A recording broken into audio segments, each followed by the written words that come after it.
साथियों नमस्कार। आप देख रहे हैं Sushil Kumar Upadhyay YouTube channel. Sushil Kumar Upadhyay YouTube channel आज साक्षरता संविदा प्रेरकों के लिए विशेष रिपोर्ट देने जा रहा है। साथियों पूरी रिपोर्ट के देखिएगा।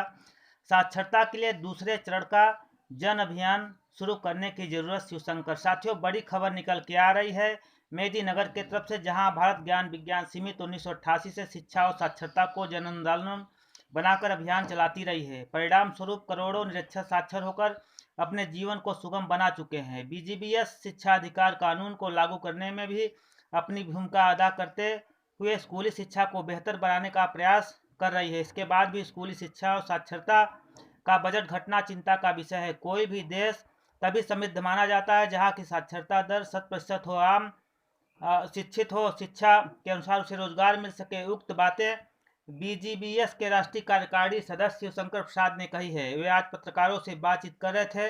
उन्होंने कहा कि आज भी झारखंड में 1 करोड़ 20 लाख लोग निरक्षर हैं।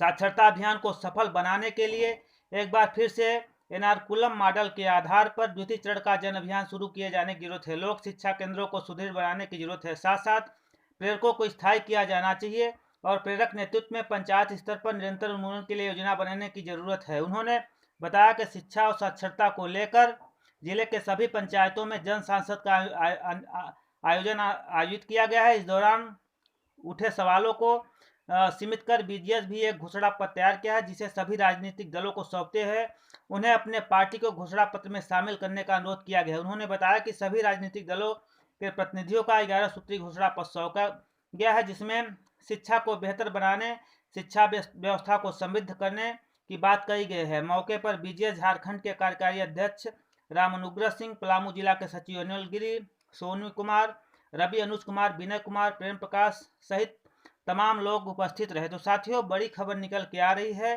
झारखंड के तरफ से, जहां पर मैं आपको बता रहा हूं कि बीजीबीएस शिक्षा अधिकार कानून को लागू करने में अपनी भूमिका अदा कर रहे शिक्षा प्रेरकों और स्कूली शिक्षा को बेहतर बनाने का प्रयास जारी है। यह बातें शिवशंकर जी द्वारा कही गई है, जो कि बीजीबीएस के राष्ट्रीय कार्यकारिणी सदस्य है।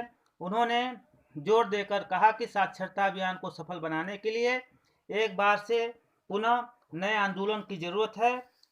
सरकार से निवेदन है कि लोक शिक्षा केंद्रों को सुदृढ़ करना, साथ साथ प्रेरकों को स्थायी किया जाना चाहिए और प्रेरकों के नेतृत्व में पंचायत स्तर पर निरंतर उन्मूलन के लिए योजना बननी चाहिए।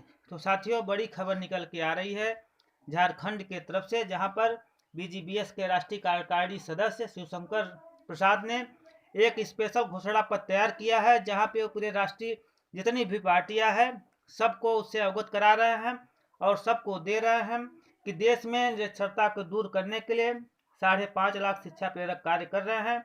आज उनको सुदृढ़ करने की जरूरत है। उन्होंने एक प्रेस वार्ता के माध्यम से सरकार के सभी पार्टियों से अनुरोध किया और घोषणा पत्र की कॉपी सभी को समर्पित किया और उन्होंने कहा कि आज शिक्षा प्रेरकों की दयनीय स्थिति से देश की स्थिति खराब हो रही है और लाखों की संख्या में देश में युवा निरक्षर लोग जो की संख्या बढ़ रही है, इसको उन्मूलन करने में शिक्षा प्रेरकों की भूमिका अहम है। अतः हम सभी पार्टियों से अनुरोध करते हैं कि इस जन आंदोलन का मुद्दा आप लोग बनाएं और इनको रोजगार देकर स्थायी करें। यदि ऐसा नहीं करेंगे तो आने वाले समय में इसका परिणाम सरकार भुगतने के लिए तैयार है, क्योंकि किसी भी देश का विकास उस देश की साक्षरता दर पर निर्भर होती है। तो साथियों बीजीबीएस के राष्ट्रीय कार्यकारिणी सदस्य शिवशंकर का बयान देश के 5.5 लाख शिक्षा प्रेरकों में जान डालने वाला है। उन्होंने सभी पार्टियों से अनुरोध किया है कि इनको मुद्दा बनाकर इनको घोषणा पत्र में रखे। संभावना निश्चित बन रही है कि नई योजना में शिक्षा प्रेरक समाहित होंगे। इसी तरह का अपडेट पाने के लिए सुशील कुमार उपाध्याय